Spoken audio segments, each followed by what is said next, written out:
Hey, what's up, guys? Welcome back to the 10 important coasters of the last decade. Once again, this is Vince of CivilianSatellite. We have Austin here of Steel and Wood Riders. Hello, guys. What's up? So, last time we left off on Austin's number 3, which was Fury 325, a very fine choice. Now we're going to my number 3, which, keeping in line with 2 gigas in a row, why not make it an even 3? My number 3 pick is Leviathan at Canada's Wonderland. Breaking the mold. Out of all the coaster manufacturers out there, B&M is sort of one that likes to stick in the mold. They have their sort of formulaic roller coasters. They've been criticized for that. They make very conservative, safe roller coasters that are very reliable and cost-effective. You get your money's worth for them. But a lot of times they're not the most creative. And at one point, there was even a rumor floating around that Walter and Claude themselves said that they would never build a roller coaster above 300 feet.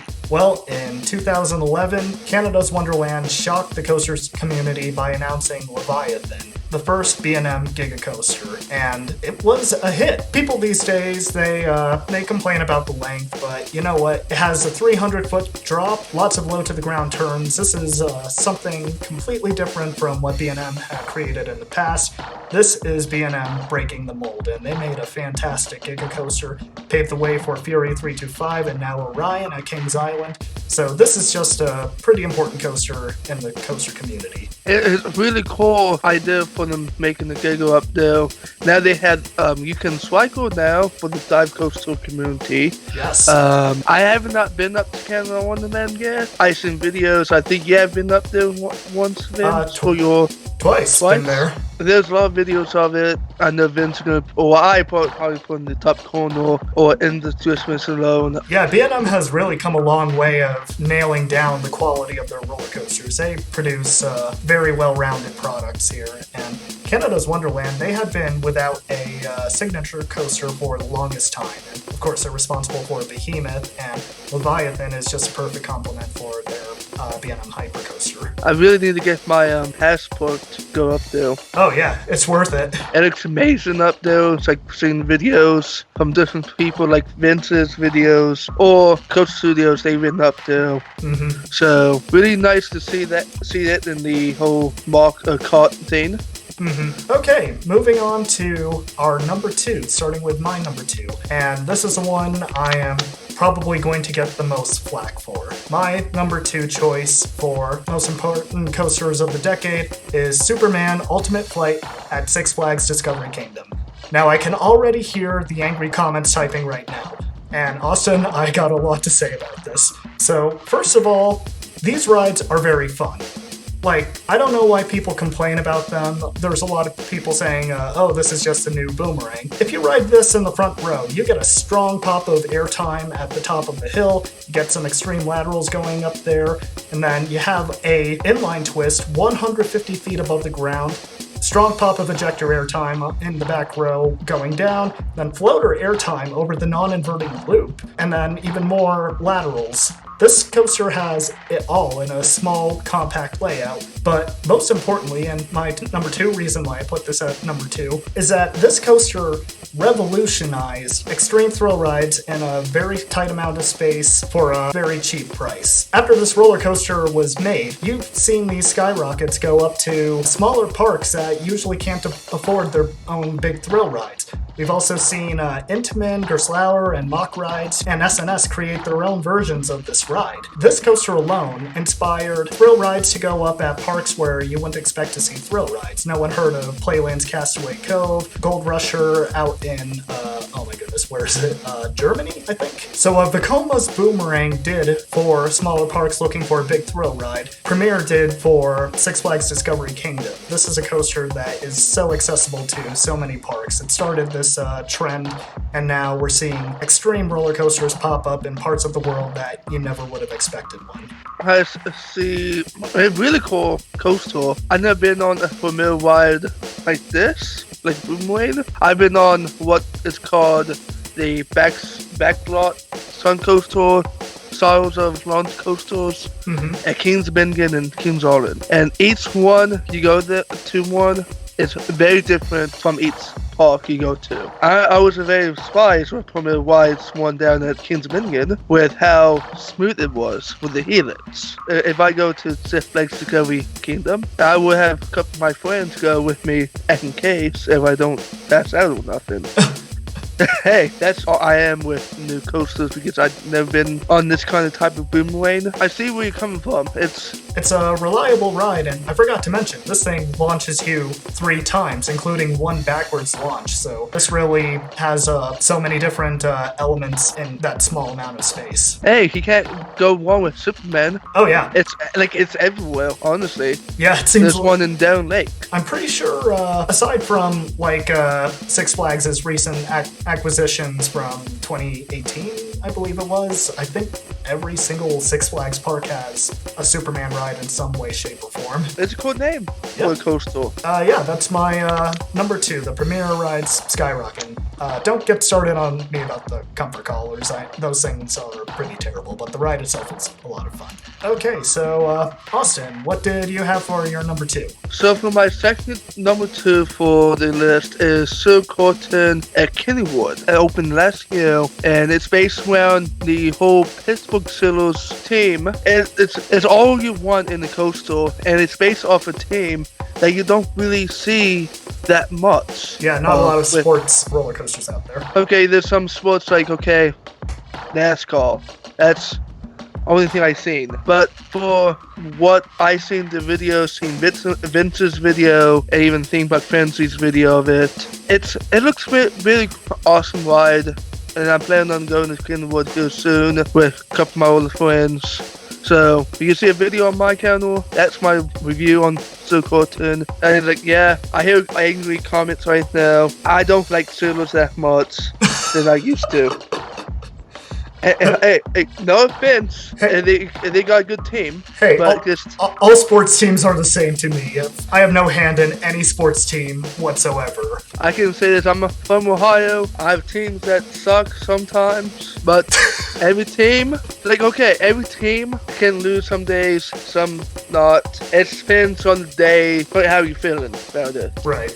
And we always have to help them in a way. Sir Corton, I can say for their team, it's amazing way to do it. Black and yellow, you really don't see that much in any coasters too. Yeah. But you don't see yellow and black together on the coaster. That's so unique to me because Kennywood's colors too. Oh yeah. So really think about they really thought of it. Pittsburgh in general is just such a strong influence on Kennywood. Kennywood's even a part of the local slang. If someone tells you Kennywood's open, then you better check your pants. So Steel Curtain is a very interesting coaster because it opened up claiming the record for most inversions on a coaster in the United States.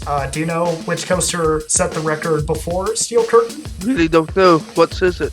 Shockwave at Six Flags Great America in 1987. Wow. With 7 inversions. Just to give a little perspective, back when the record was set at 7 inversions, Shockwave opened, ran its course, was closed down and demolished. So ever since it opened, all roller coasters built in the US had 7 or less inversions until Steel Curtain came along and decided, hey, we're going to do 9. And yeah, Smiler does have the world record, but it's nice to have a brand new concept of a multi-looping coaster in this post-aerodynamics time. And I know SNS owns the AO company now. So, hey, whatever they can do, make a cool coaster like that. Okay, so here we go, our number 1 choices. It's all come down to this. Austin, do you want to take the honors of your number 1 coaster? So, my number 1 pick coaster was Sylvanus at Cedar Point in Sandusky, Ohio. Such a good coaster. I haven't been on them. I've been on all the coasters from Sea this last year. I went back to Cedar Point. It's my first time ever since 2003 and 2004 season. And went back. Everything almost canes. And I see Main Street's gone. Okay, Sylvanus came in. That first drop, if you're looking at it, it's straight down. 90 degrees drop down. You don't really see that on coasters around Ohio. What Sea did was top the time at the time that this coaster was open. Recently, like I said, went to Cedar Point last year, It still had lines for 2 or 3 hours in time. I can say still the famous coaster after it's first opened. It features the iBots track technically in a sophisticated version of Main Street's former sports special. Upon completion, Sylvanus set 10 world records at its opening time. It's based around the Old West and Frontier Town. With that said, I really recommend to the people never been on Seas, get ready if you want to ride Sylvanus. It's a beast. Oh, I don't know if you can be ready to ride Steel Vengeance. You can be as ready as you think you'll be, and this ride will still blow your mind. Yeah. When this coaster was announced, I don't think I've seen so many coaster enthusiasts lose their minds. It's a miracle that something this large and this so well received can be built in this day and age. I can say this, Tony Clark up to the point set the surveillance behind him. They were working on it. People knew about the coaster's going to be there, and they kept on saying, that's not a coaster. It's not.